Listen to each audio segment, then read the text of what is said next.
하나님의 말씀 같이 함께 찾아보도록 하겠습니다. 오늘 우리에게 주신 하나님의 말씀은 사도행전 22장 30절과 23장 1절 말씀입니다. 이 두 구절인데 우리 같이 한 목소리로 봉독해 보도록 하겠습니다. 22장 30절을 같이 읽겠습니다. 이튿날 천부장은 유대인들이 무슨 일로 그를 고발하는지 진상을 알고자 하여 그 결박을 풀고 명하여 제사장들과 온 공회를 모으고 바울을 데리고 내려가서 그들 앞에 세우니라. 바울이 공회를 주목하여 이르되 여러분 형제들아, 오늘날까지 나는 범사의 양심을 따라 하나님을 섬겼노라 하거늘. 아멘. 오늘은 짧지만 이 본문을 통해서 이 바른 기준과 선한 양심이라는 제목으로 하나님 말씀을 전하도록 하겠습니다. 오늘 설교는 이제 본문의 맥락에서 조금은 벗어난 주제 설교입니다. 이 점을 양해해 주시고 은혜 받으시면 좋겠습니다. 오늘 이 자리에 나오신 분들 중에 바울 사도를 모르시는 분은 없을 거라 생각이 됩니다. 이 신약 성경의 절반에 달하는 분량이죠. 신약 27권 중에 13권의 성경을 쓴 사람이 바로 바울 사도입니다. 오늘날 기독교 신앙의 초석을 놓은 분이라고 할 수 있죠. 그래서 예수님과 바울을 비교해서 예수님의 기독교와 바울의 기독교가 다른 게 아니냐, 이런 연구를 하는 학자들이 있을 정도로 바울 사도가 가진 영향력이라고 하는 것이 대단합니다. 네, 이 바울 사도가 오늘날 기독교 신앙의 초석을 놓은 분인데 이분이 하나님께 정말로 귀하게 쓰임받은 위대한 사람이었다고 할 수 있습니다. 그러나 다 아시는 것처럼 초창기의 바울 사도는 누구보다도 기독교인들을 핍박했던 사람이었습니다. 바울은 유대교를 신봉하던 시절에 그 하나님을 향한 열심이 아주 특심해서 앞장서서 예수 믿는 사람들을 박해했던 사람입니다. 직접 손에 피를 묻히지는 않았지만 이제 거기에 준한다 할 정도로 기독교인들을 잡아다 죽이기를 서슴지 않았고, 예루살렘에서 다메섹에 이르는 먼 길을 기독교 박멸을 위해서 쫓아다니던 그런 사람이었습니다. 그런데 다메섹 도상에서 예수님을 만나고 난 후에 그의 인생이 송두리째 변하게 되었죠. 그는 그 사건 이후로 이제 바울이란, 원래 이름이 사울이었는데 바울이란 이름의 사도가 되었으며, 이제 사도가 되고 난 후에는 이번에는 이전과 정반대로 그가 그토록 핍박하던 예수를 전하기 위해 온갖 박해와 고초를 두려워하지 않고 인생을 헌신한 그런 사람이 되었습니다. 그래서 그는 복음을 전하는데 그야말로 남은 삶을 다 드렸습니다. 그래서 그렇게 극적으로 변화된 자기 인생을 디모데후서 4장 6절에서 이렇게 표현한 적도 있어요. 보시면 전제와 같이 내가 벌써 부어지고 나의 떠날 시각이 가까웠도다, 이렇게 자기 인생을 두고 내 인생이 전제와 같이 부어졌다, 이렇게 표현할 정도로. 이 전제는 보통 포도주로 드렸거든요. 근데 포도주를 쏟으면 다 쏟아지잖아요. 그런데 그 정도로 남김없이 아낌없이 전부를 쏟아부었다 말할 수 있을 정도로 나 자신이 복음에 헌신된 사람이었다, 이렇게 이야기를 하는 거예요. 이 표현대로라면 아마 바울 사도는 1분 1초까지도 주님께 드리기 위한 노력을 아끼지 않았던 그런 사람일 것입니다. 그렇게 헌신된 삶을 드리고 이제 말년에 그가 로마로 가기 위해서 예루살렘에 도착했을 때의 일입니다. 이 나사렛 이단의 도를 전하는 죄인 괴수 바울이 예루살렘에 나타나자 그로 말미암아 예루살렘의 민심은 들끓기 시작했습니다. 그리고 심상치 않았던 분위기는 결국 폭발해서 사람들은 바울을 잡아 죽이기 위해서 폭동까지 일으키게 됩니다. 이것만 봐도 바울의 인생이 예수님을 향해 얼마나 헌신되었는지 상상이 가죠. 한 인물 때문에 폭동이 일어날 뻔했다? 예수님 외에 이런 일은 전례가 없었거든요. 그 정도로 바울의 삶이 전례에 없는 극적인 삶이었다 할 수 있다는 거죠.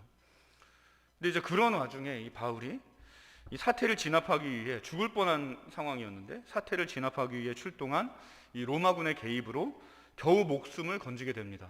그리고 이 체포된 바울이 그 다음날 사건의 경위를 파악하기 위해 재판에 회부가 되어서 이제 유대인의 공회 앞에서 조사를 받게 되는데, 오늘 우리가 읽은 말씀이 이제 바로 그렇게 만들어진 조사 과정, 일부를 다루고 있는 거예요.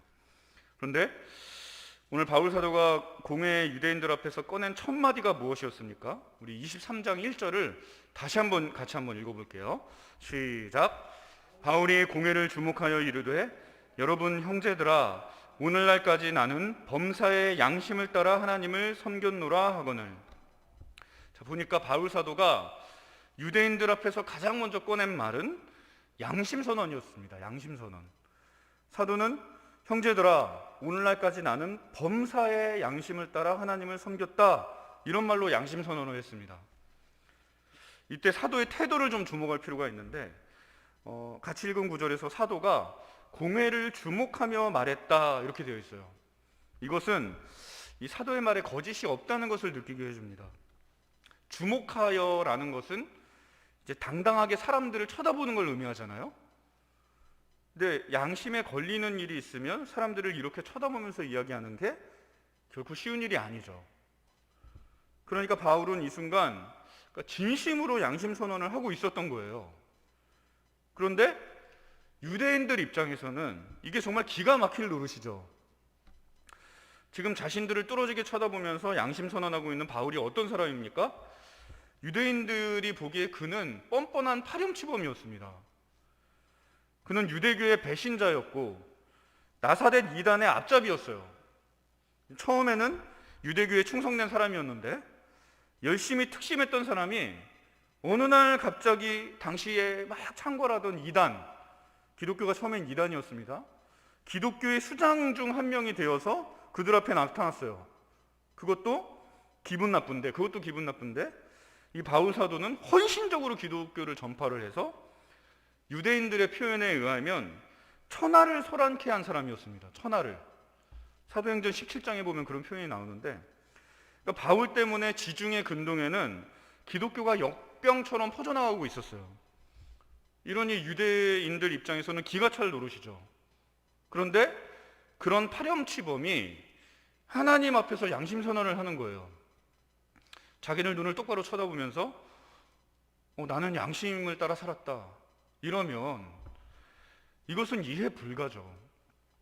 100번 양보해도 바울의 인생은 이해 가능한 인생이 아닙니다.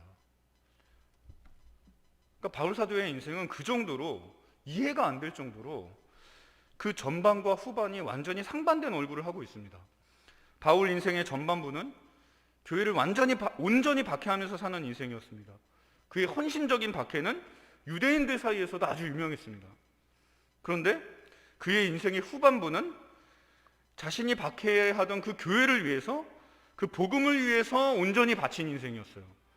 그의 헌신적인 복음 사역은 기독교인들 사이에서도 유명했습니다. 유대교에서도 특심했고 기독교에서도 특심했어요.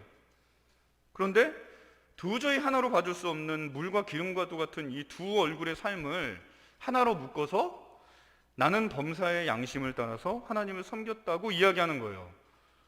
그러니까 그야말로 이해 불가고 파렴치범이죠. 근데 그가 이제 거짓말을 하는 거라면 문제가 쉬워집니다. 더 얘기할 것도 없어요. 그런데 그의 태도가 너무나 분명하고 당당합니다. 모두의 눈을 주목하면서 바울이 당당하게 이야기를 하고 있습니다. 그렇다면 이 양심을 따라 살았다는 것이 어떻게 처음에는 복음을 박해하는 것으로, 그리고 나중에는 복음을 전파하는 것으로 이렇게 완전히 상반된 별개의 얼굴로 나타날 수 있는 걸까요? 이 과제를 오늘 함께 풀어보기를 원합니다. 여러분, 양심이 없는 사람이 있을까요? 우리는 이런 표현과 자주 마주칩니다. 거짓말을 하거나 악하게 행동하거나 특별히 독한 사람에게 우리가 이런 말 곧잘 하죠. 아유, 저런 양심도 없는 인간 같으니, 인간이 어떻게 저럴 수 있어, 이런 말을 하는데, 근데 정말로 양심이 없는 사람이 있을까요? 도둑은 양심이 있을까요, 없을까요? 흉악범들이나 강력범들은 양심이 있을까요, 없을까요? 이 교도소 사역이 있습니다. 기독교 사역 영역 중에. 근데 이제 교도소 사역을 하시는 분들의 얘기를 좀 들어보면 감옥에서 복음을 듣고 사형을 당하기 전에도 이제 눈물을 흘리고 회개하면서 막 그 작별을 구하는 사람들이 있어요. 그런 분들을 보면 지독한 범죄자들도 양심은 있겠구나 그런 생각이 듭니다. 그런데 또 가끔은 정말로 철면피 같은 사람을 볼 때도 있어요. 여러분 혹시 지존파라는 이름을 들어보신 적 있으십니까? 지존파? 예, 이 94년도에 있었던 사건이더라고요. 제가 알아보니까. 근데 이제 이제 어르신들은 들어보신 분들이 있을 거예요. 근데 이제 지존파가 94년도에 정말 세간을 들썩이게 했던 조직이었습니다. 그들이 이 당시에 이제 부조리한 세상을 심판하겠다라는 명목으로 이 돈 많은 부자들만 노려서 정말 아무 이유 없이 묻지마식으로 그 사람들을 납치해서 죽였던 사람들이에요. 이들은 그랜저 타고 다니는 사람들만 이제 특정을 해서 납치한 후에 무자비하게 사람을 살해하고 시체를 토막내서 자기들이 이제 거주하고 있는 아지트 인근 소각로에서 그 시체를 태워 없앴다고 합니다. 근데 그 과정에서 이 시신을 태우는 냄새 때문에 인근 주민에게 발각이 될까봐 아파트 밖에서 일부러 돼지고기를 구워가지고 냄새와 연기를 위장했다고 해요. 그리고 그렇게 구운 고기를 막 주민들에게 선심 쓰듯이 나눠주면서 뭐 이렇게 주민들하고 막 교제하고 그랬다고 합니다. 정말 이상심리자들이죠. 게다가 또 고기를 구울 때 이 토막을 냈던 시체를 같이 구워서 인육을 먹기도 했다고 그래요. 그렇게 그들에 의해서 끔찍하게 희생된 사람이 5명이었습니다. 그리고선 체포가 됐는데 이들이 검거된 후에 재판 과정에서 잘못을 뉘우치면서 눈물을 흘리는 모습을 보이기도 했지만 결국 1명을 제외하고 이제 전부 사형 선고를 받았습니다. 근데 여러분 이런 사람들에게도 양심이 있는 걸까요? 없다고 말할 수는 없을 것 같아요. 왜냐하면 이 사람들이 재판 도중에 막 눈물을 흘리고 막 잘못했다고 그랬거든요. 그러니까 그런 걸 보면 그들도 양심은 있는 거겠죠. 여러분 양심이란 게 도대체 뭘까요? 많은 사람들이 양심을 쫓아서 산다고 말합니다. 양심껏 살면 죽어서 천당에 갈 수 있다고 주장합니다. 그런 구원론이 세상에 아주 만연해요. 내 양심은 떳떳해. 난 나름대로 착하게 살았어. 이런 주장을 하는 사람들은 우리가 가진 양심이 우리의 구원자가 될 수 있을 거라고 말합니다. 그러나 그렇게 말하는 사람들의 삶을 들여다보면 그 삶의 양상이 정말 천차만별이에요. 그런데 모두가 이구동성으로 양심껏 살았다고 합니다. 이걸 어떻게 이해해야 될까요? 여러분 양심이란 게 도대체 뭘까요? 이 착한 마음이라고 정의해야 될까요? 우리에게 착한 마음이 있다고 하는 걸까요? 그렇다면 우리가 양심대로만 행동하고 양심대로만 살아간다면 그것이 선을 행한 것이고 구원에 합당한 삶을 살았다고 할 수 있지 않을까요? 만약 그렇다고 한다면 양심대로만 따라 살면 이 세상에 죄나 악에 대한 논란들은 더 이상 필요가 없어질 것입니다. 우리가 늘 양심 선언만 할 수 있다면 이 세상은 살만한 세상이 될 것이기 때문입니다. 그런데 이 지존파의 경우에서 알 수 있는 것처럼 이 양심이란 게 좀 이상합니다. 지존파는 어째서 재판까지 가서야 그놈의 양심이 작동한 걸까요? 5명을 죽이는 동안에는 아무 역할을 안 하다가 그동안에는 무엇을 하고 있었길래 일이 그 지경이 되도록 잠자코 있었던 걸까요? 조금 더 쉬운 예를 한번 드려볼게요. 컨닝에 대한 이야기인데 이게 예전에 신학교 교수님에게 들었던 이야기입니다. 지금 신학대학원이 지금 중간고사를 보고 있다고 그래서 생각이 난 건데 부끄럽게도 신학교에서도 컨닝에 관한 문제들이 발생해요. 정말 부끄럽습니다. 근데 시험 문제가 주관식 서술형인 경우가 많아서 이런 문제가 자주 발생하는 것은 아닌데 종종 아주 드물게 컨닝이 적발되는 경우가 있다고 합니다. 그래서 교수님들이 시험 감독을 잘 들어가지를 않으려고 그래요. 그리고 들어가서도 컨닝을 잡으려고 하지를 않습니다. 왜요? 다 기독교인들이고 게다가 전도사들이니까 믿으려고 하시는 거죠. 에이 설마 이러시는 거예요. 그런데 학생들 중에서 그걸 악용하는 사람들이 나타나곤 하는 거죠. 그러다 보니까 교수님들 중에서도 그걸 잡으려고 하시는 분들이 계시겠죠. 근데 어느 날 한 학생이 컨닝을 하다가 잡혔다고 해요. 교수님이 컨닝을 목격했다고 잡아온 거예요. 근데 컨닝을 하다가 잡히면 신학교에서는 최소한 1년이 날아갑니다. 1년 정학이에요. 그것도 이제 반성할 때 이야기고, 증거가 명백한데도 아니라고 막 우기면 퇴학까지 당할 수도 있어요. 그런데 잡혀온 친구가 컨닝을 안 했다고 주장하는 겁니다. 교수님은 했다고 하고요. 논박이 계속되다가 답답하니까 나중에는 막 하나님과 막 양심, 막 맹세 수준으로 막 얘기가 오가기 시작했습니다. 학생은 양심을 걸고 컨닝을 안 했다고 하는 거예요. 근데 얼굴 표정 보니까 진짜 같다는 거예요. 근데 또 잡아온 교수님도 말하는 강도가 점점 막 세집니다. 그래서 교수님은 교수의 양심을 걸었어요. 잡아온 근데 교수님 얼굴을 이렇게 봐도 억지 부리는 것 같지가 않더라는 거예요. 그래서 교수회 전체가 난감해졌대요. 이런 사례가 발생하지 않으면 얼마나 좋겠습니까? 하지만 살아가다 보면 꼭 이런 시점이 올 때가 있어요. 옳고 그름을 나눠야 하는 시점. 좋은 것을 위해서 어떤 희생을 감수해야만 할 때, 그런 시점이 살아가다 보면 꼭 한 번쯤 제 얼굴을 내밉니다. 한 학생은 학생의 양심을 걸었고요. 한 교수는 교수의 양심을 걸었어요. 양심과 양심이 충돌하는 겁니다. 이걸 어떻게 풀어나가야 될까요? 여러분이라면 이 사건 어떻게 처리하셨겠습니까?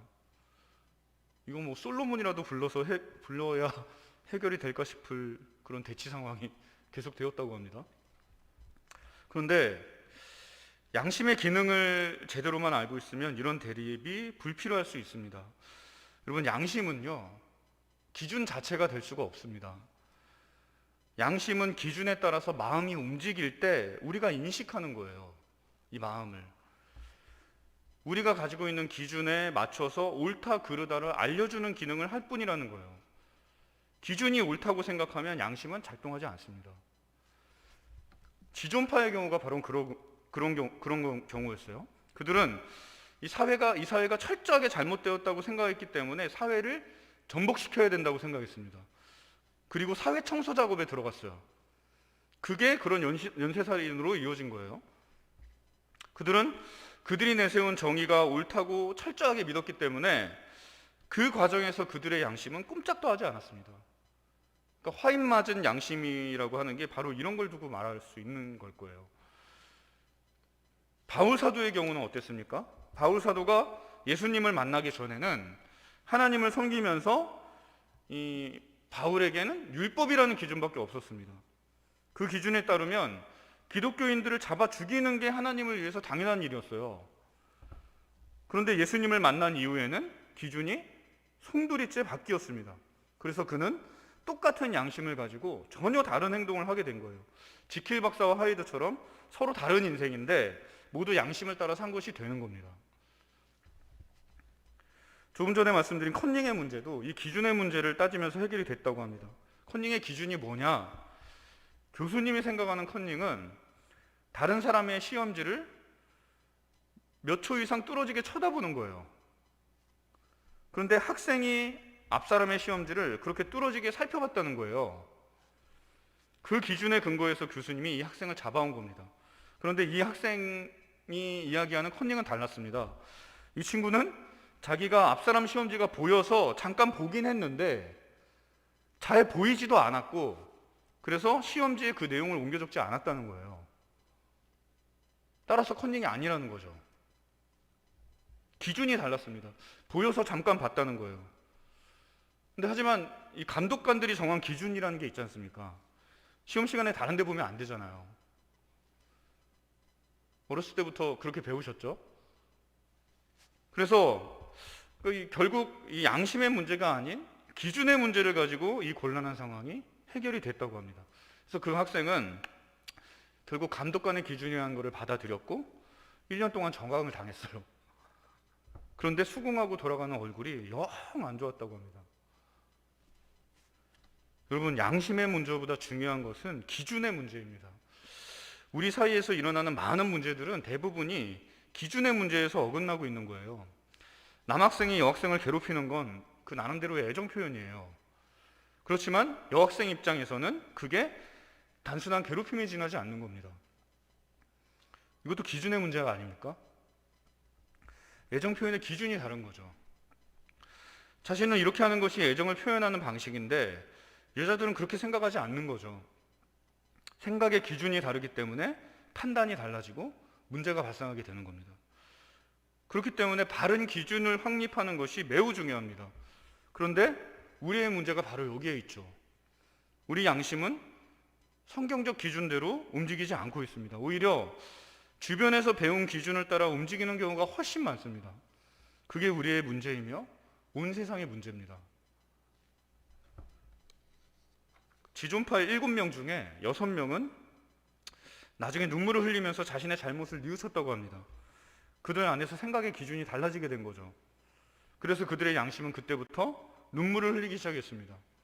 그런데 두목이었던 사람은 끝까지 자기가 옳다고 확신하면서 사형을 당했다고 해요. 그의 양심은 끝까지 작동하지 않았습니다. 양심껏 살아가려고 하지만 양심이 따르는 기준이라는 게 잘못되면 이렇게 지존파 보수처럼 확신범이 될 수 있는 거예요. 바울도 그랬습니다. 양심껏 살아간다고 하면서 교회를 박해했어요. 우리 같으면 그래도 한때 형제였던 사람들인데 심하게는 할 수 없지 그러면서 교회를 그렇게까지 박해하지 않았을 겁니다. 여러분, 신천지가 정말 미우시죠? 그렇지만 그렇게까지 박해하지 않잖아요. 그러나 이 바울의 기준으로는 도저히 기독교인들이 용납이 되지 않는 거예요. 그의 양심은 그들을 봐주는 것을 용납할 수가 없었습니다. 가만 놔둘 수가 없었던 거예요. 그러니까 오히려 바울은 신앙에 진지했던 사람입니다. 우리보다 훨씬 더. 그래서 바울은 기독교인들을 잡아 가두고 살해할 때 기꺼이 증인으로 떳떳하게 섰던 거예요. 스데반이 돌에 맞아 죽을 때 바울이 그들 중에 함께 있었던 것은 유명한 일화입니다. 그때도 바울은 그의 양심을 따랐어요. 그러나 양심을 따르는 것이 그의 경우에는 악행이 되어버리고 말았죠. 주님을 대적하고 주님을 박해하는 일이 되어버렸던 것입니다.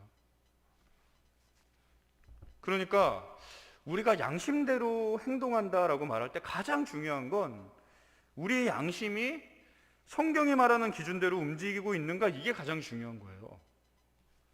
이런 기준에 따르면 오히려 바울이야말로 진정으로 양심적인 사람인 거죠. 근데 우리는 어떻습니까? 성경은 오른편 뺨을 맞으면 이제 왼편을 돌려대라고 합니다. 그렇다면 속에서 막 불덩어리가 오른쪽 편 맞으면 막 불덩어리가 올라올 거 아니에요. 아니 이게 이럴 거 아니에요. 근데 이렇게 불덩어리가 올라와도 돌려댈 수 있어야 되죠. 그렇게 못할 때 우리의 양심이 괴로워야 됩니다. 아니 적어도 성경이 제시하는 기준에 양심을 맞추려는 노력이라도 해야 되는 거죠. 예수님이 이렇게 말씀하셨는데 갈등이라도 돼야죠. 적어도 바울이라면 그렇게 했을 거예요. 하지만 우리는 오른뺨을 때리는 사람의 양쪽 뺨을 후려치고 멱살 잡고 막 맞서 싸우면서도 양심의 가책이 없을 때가 많다는 거죠. 항상 그게 우리의 문제입니다. 성경적이지 못하다는 것. 성경이 삶의 기준이라고 하면서도 그렇게 따라 살지 못할 뿐만 아니라 다르게 사는데도 양심이 호소하지 못하고 기능이 정지되어 있다는 점, 그 기준이 뚜렷하지 않아서 양심이 흐리멍텅해져 있다는 거, 그게 우리의 문제인 거예요. 하나님께서는 이 성경을, 이거를 캐논이라고 하잖아요. 캐논? 이 성경을 척도로 주셨어요. 근데 여러분, 캐논이 척도라는 뜻입니다. 근데 척도가 뭡니까? 길이를 재는 자를 뜻하는 겁니다. 그러니까 하나님은 이 성경으로 우리 존재를 재보고 우리의 관계를 재보고 우리 인생을 재보라고 주신 거예요. 성경을 우리 삶의 기준으로 삼으라고 주신 겁니다. 그런데 아무도 이 기준을 삶에 선명하게 새겨넣으려 하지를 않는다는 거예요. 그러니 양심이 제대로 작동이나 하겠습니까? 그러니까 세상 사람들과 구별되지 못하고 이방인과 다를 바 없이 사는 경우도 생기는 거예요. 여러분, 우리 신앙은 항상 치열한 전선 위에 놓여 있습니다. 그 전선에서 우리가 성경에 귀를 기울이지 않기 시작하면 기준은 점점 흐려질 겁니다. 그렇게 되면 신앙의 전선은 점점 뒤로 물러나게 됩니다. 선명하던 삶이 점점 조금씩 불분명해져요.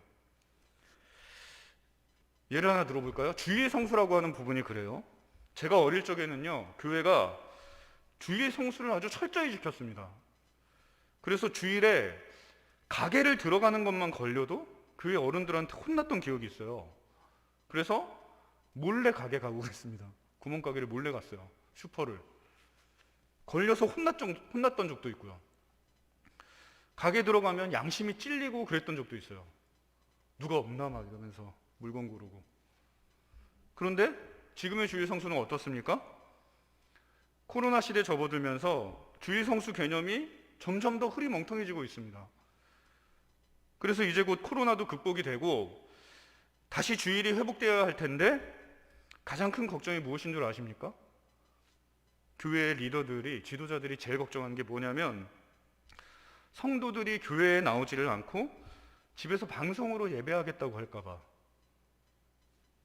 그걸 걱정해야 하는 수준까지 왔어요. 방송으로 예배해도 주일 성수하는 거 아니냐는 거죠. 근데 처음 코로나가 터졌을 때만 해도 이런 논란이 없었습니다. 빨리 상황이 끝나서 다시 교회에 갔으면 하는 마음이 대세였어요. 그런데 2년이 지나고 나니까, 2년이란 세월이 지나고 나니까 그 기준이 떠내려가 버렸어요. 그래서 훨씬 뒤쪽에서 주일 성수의 기준이 세워지고 있더라는 겁니다. 그 기간에 양심의 소리가 기준이 후퇴하고 있는 것을 호소했지만 코로나 때문에 어쩔 수 없지. 그러면서 야금야금 이 기준선은 꾸준히 뒤로 밀려나서 결국 여기까지 왔어요.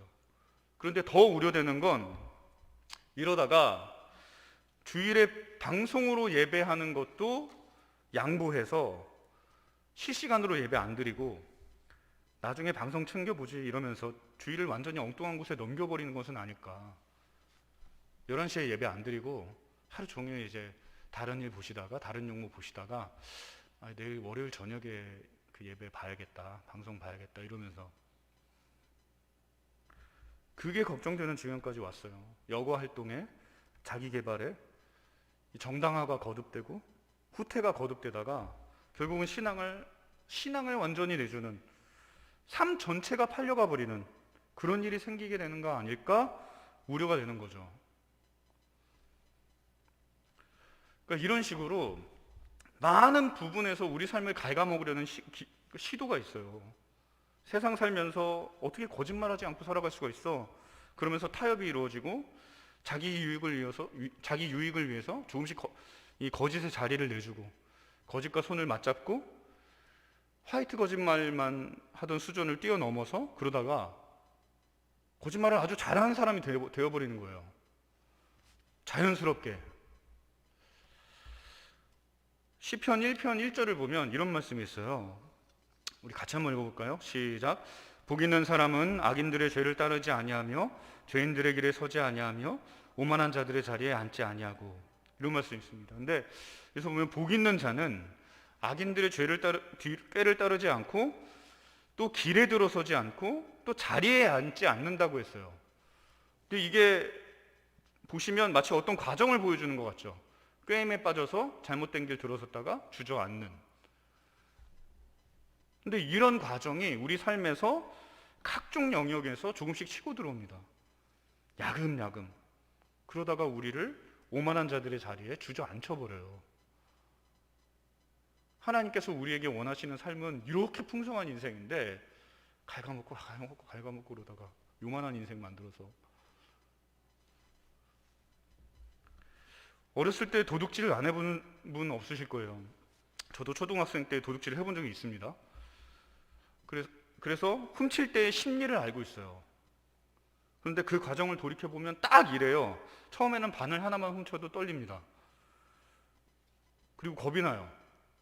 이 양심이 그거 알고 있다는 거죠. 근데 양심의 소리를 외면하고 욕심을 따라가면 기준이 교묘하게 변형되기 시작해요. 왜곡되기 시작해요. 정당화가 시작이 됩니다. 그러면서 반을 훔치는 것은 아무것도 아닌 게 돼요.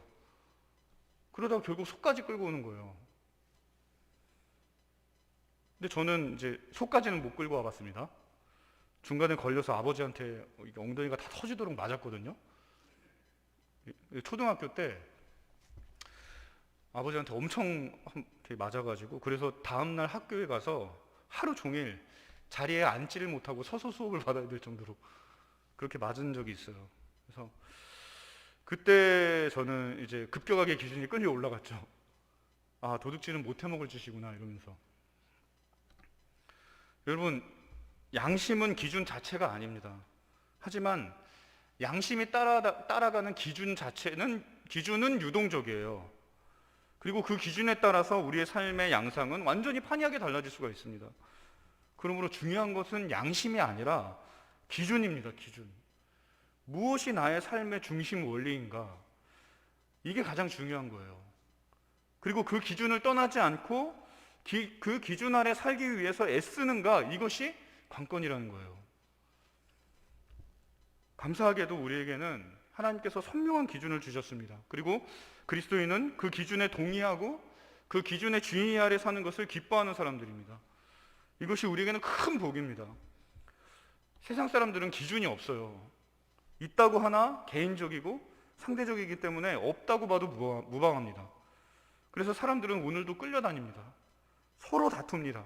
자기 기준을 남에게 강요하면서 양심껏 살아가는데 죄 가운데 살아요.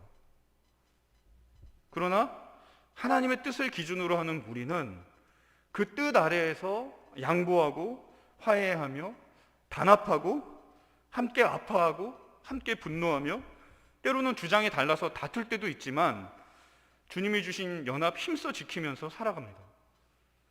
기준이 같으니까요. 여러분, 이것이야말로 참 복이 아닙니까? 그러나 우리가 그렇게 사는 걸 기뻐하지 않는 자가 있죠. 원수 마귀가 그렇습니다. 그래서 원수 마귀는 우리의 삶을 갉아먹고 억압해서, 그래서 그리스도인에게 허락된 위대한 삶을 가능한 축소시키기 위해서 끊임없이 노력합니다. 다방면으로 애쓰고 모든 수단을 다 동원해서 우리의 삶을 공격해요. 만약 우리의 삶에서 하나님의 뜻이 더 분명해지거나 더 커지게 되면, 풍성해지게 되면 마귀로서는 설 곳이 없어지기 때문에 그렇죠. 그렇기 때문에 이 기준선 일대는 그야말로 전쟁통이에요. 주일 성수, 거짓, 도둑질, 음행 등등 모든 영역에서 영적 전쟁이 있습니다. 그러므로 우리는 양심이 호소할 때 그 호소를 들어야 돼요. 듣지 않으면 기준의 변화가 일어납니다. 잘 느껴지지 않을 정도로 그 변화가 미묘할 수가 있어요. 이 원수 마귀가 우리 생각보다 훨씬 더 지혜롭거든요. 그래서 우리가 느끼지 못하는 사이에 이 기준선을 옮겨요. 조금씩. 그러다가 전혀 다른 기준을 따르는 삶이 되게 합니다. 그렇게 되면 이전에 예민했던 양심은 점점 가책을 느끼지 않게 될 수가 있어요. 그러다 모든 사람들이 다 악하다고 해도 스스로 자신의 행동을 미화하고 정당화하는 것을 익히게 되는 겁니다. 그리고 그 기준대로 행동하는 거예요. 딱딱한 양심이라는 게 그렇게 만들어지는 거예요. 그러다 보면 그리스도인이면서도 그리스도인답지 못하게 되고 최후방까지 밀려서 궁지에 몰려 살아가는 인생이 만들어지게 되는 거예요. 정체불명의 인생이 돼버리는 겁니다. 분명히 그리스도인인데 세상 사람들과 전혀 다를 바 없는, 오히려 그보다 더 못한 그런 사람들도 생겨나는 거예요. 이게 얼마나 안타까운 현실입니까? 근데 두려운 것은 우리에게 이러한 현실이 너무 많다는 거예요. 너무 많아요. 구별된 모습이 없는 그리스도인이. 인생에서 가장 중요한 것은 다른 무엇보다 바른 기준을 세우는 것입니다. 그리고 그 기준에 따른 양심의 소리를 들을 줄 아는 귀를 가지는 거예요. 우리들이 만약에 이 기준에서 철수한다면 여러분, 이 세상은 당장에 빙하기에 들어갈 거예요. 기독교인이 사랑의 전선에서 물러나고 윤리적 기준을 낮춘다면 여러분, 세상이 얼마나 악해지겠습니까? 우리 주님은 말씀을 따라서 완전한 순종의 삶을 사신 분이었습니다. 그분은 하나님의 뜻을 기준으로 삼아서 삶을 거기에 맞추시려고 부단히 노력하셨어요. 주님은 겟세마네에서 피 흘리도록 기도하며 하나님의 뜻에 자신의 인생을 어떻게든 맞추셨습니다. 하나님 뜻대로 사는 것은 우리 주님께도 힘든 일이었어요. 그러나 주님은 해내셨죠. 왜요? 그것을 중요하게 여겼기 때문입니다. 그것이 얼마나 중요했던지 예수님은 하나님의 뜻대로 사는 것이야말로 나의 양식이다, 이런 말씀까지 하셨어요. 그래서 요한복음 4장 34절을 보면 이런 말씀이 있어요. 우리 같이 한번 읽어보겠습니다. 시작. 예수께서 이르시되 나의 양식은 나를 보내신 이의 뜻을 행하며 그의 일을 온전히 이루는 이것이니라. 예수님께서는 하나님의 뜻에 온전히 순종하는 것이야말로 나의 일용할 양식이다, 이렇게 얘기하셨습니다. 하나님의 뜻을 당신의 삶에 심는 것이야말로 주님 사역의 근본 정신이었어요. 일용할 양식, 밥 먹듯 하는 거, 이 말은 근본적이라는 거죠. 근본적. 그래서 우리 주님은 이 세상에 하나님의 나라를 가져올 수 있었습니다. 주님께서 하나님의 기준대로 사는 것을 기뻐하시고, 밥 먹는 게 얼마나 즐거웠겠어요. 기뻐하시고 또 그 기준대로 살기 위해서 애쓰심으로 피땀을 흘리기까지 수고하심으로 이 땅에 하나님의 나라가 왔고, 우리는 그 안에서 평화와 안식과 축복과 은혜를 거두며 살게 되었다는 거죠.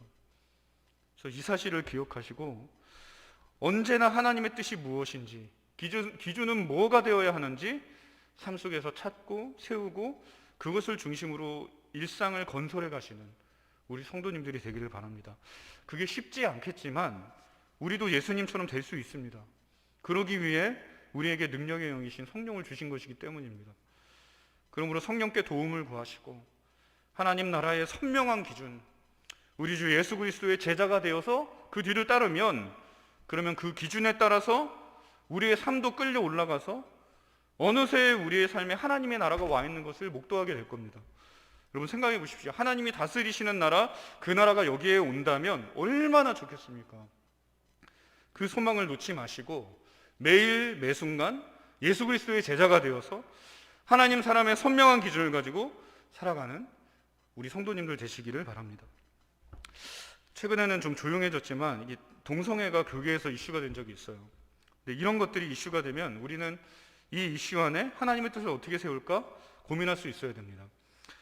동성애에 대해서 무작정 혐오만 할 게 아니라 하나님이 죄라고 분명히 명시하신 건데 그거 어기고 사는 사람들을 어떻게 우리가 받아들여야 될까, 어떻게 이해해야 될까, 어떻게 공존해야 될까를 생각해야 됩니다. 혐오주의에 빠져서 저들을 우리 사회에서 추방하려고만 하면 그거는 유대인들의 선민사상과 하나도 다를 게 없는 거죠. 하나님께서는 복음 아래 온 세상을 구원하고 통일하기를 원하십니다. 그러면 어떻게 저들을 거둘까, 이것도 생각해야죠. 우리 주님은 하나님이셨습니다. 그러면 죄악으로 가득한 이 세상이 얼마나 혐오스러웠겠어요. 주님의 입장에서 보면 우리는 동성애자들이나 다름이 없습니다. 그런데 주님은 하늘 영광을 버리고 이 땅에 오셨어요. 그리고 죄인들 중에 거하셨습니다. 그것뿐입니까? 우리를 위해서 주님은 목숨까지도 버리셨습니다. 그러나 그러는 중에 주님이 하나님 아버지의 뜻을 버린 적이 있었나요? 없었죠. 그러니까 이거를 모범으로 해야 돼요. 기준은 분명히 해야 됩니다. 동성애는 죄예요. 이거에 대해서 결코 양보가 없어야 됩니다. 그러나 그 기준 때문에 사람을 버려서도 안 된다는 거예요. 그리고 끝까지 사랑 안에서 수고해야 합니다. 이 사람 구원하기 위해서. 그것이 주님이 보여준 하늘의 기준과 삶입니다. 이거를 모범으로 하시고 각각의 이슈에 매일 여러 가지 크고 작은 문제들이 생기잖아요. 그 문제 속에 하나님의 기준을 세우고 그 기준을 중심으로 마음과 생각과 태도와 행동을 재구성해 가는 게 하나님 나라를 건설해 가는 과정입니다. 그것이 하나님이 기뻐하시는 삶을 사는 거예요. 직장에서 어떻게 하면 하나님의 뜻을 세울까 고민하고 기도하는 겁니다. 성경적인 육아는 어떻게 하면 좋을지 생각하는 겁니다. 저 같은 경우에는 가정에서 이 원칙을 꼭 준수하려고 해요. 에베소서 4장 26절 27절 말씀인데, 분을 내어도 죄를 짓지 말며 해가 지도록 분을 품지 말고 마귀에게 틈을 주지 말라. 이 말씀을 아내한테도 이야기해 놓고 이제 그날 다투는 일이 있더라도 그날 안에 화해를 도모하기 위해서 함께 노력을 합니다. 그러니까 자기 전에는 화해하자, 이거를 이제 맞춰놨어요. 그래서 그 결과 다툼이 오래가지 않고 마귀가 틈타지 못하는 것을 진심으로 경험하고 있습니다. 여러분, 하나님의 뜻은 어디 멀리 있지 않습니다. 반드시 여러분의 삶 가까이 있습니다. 우리 삶 근처에 있어요. 하나님은 임마누엘, 우리 곁에 계신 하나님입니다. 그래서 여러분, 이렇게 두꺼운 책을 우리에게 주신 거예요. 이게 두껍잖아요. 이 두꺼움을 보세요. 하나님께서 우리 삶을 얼마나 생각하시는지, 어디까지 생각하시는지, 이 두께만큼 너무나 감사하지 않습니까? 그러니 하나님께서 우리 삶에 애정을 가지고 우리에게 주님의 뜻을 알려주심을 믿고 뜻을 구하시고 그 뜻을 받아서 그것을 기준으로 삼고 살아야겠습니다. 그러면 뜻이 이루어질 거예요. 주님이 도우실 것이기 때문입니다. 여러분, 우리 교회 표어가 뭔가요? 말씀 순종으로 장성한 분량까지 자라가자, 이거 아닙니까? 말씀에 순종하면 장성의 분량에 이른다는 거예요. 그리고 그렇게 할 때 하나님의 나라가 무엇인지 우리는 이 변화된 기준을 따라서 끌려 올라가는 삶을 통해서 중국에는 알게 될 것입니다. 그럼 그게 얼마나 기대가 되는 과정입니까? 그 과정을 소망하시고 하나님 나라의 기준을 따라 예수 그리스도의 뒤를 따라 살기 위해 우리가 함께 경주하는 그런 교회 되어야 되겠습니다. 우리 함께 찬양하겠습니다. 찬송가 455장 주님의 마음을 본받는 자 같이 찬송하도록 하겠습니다.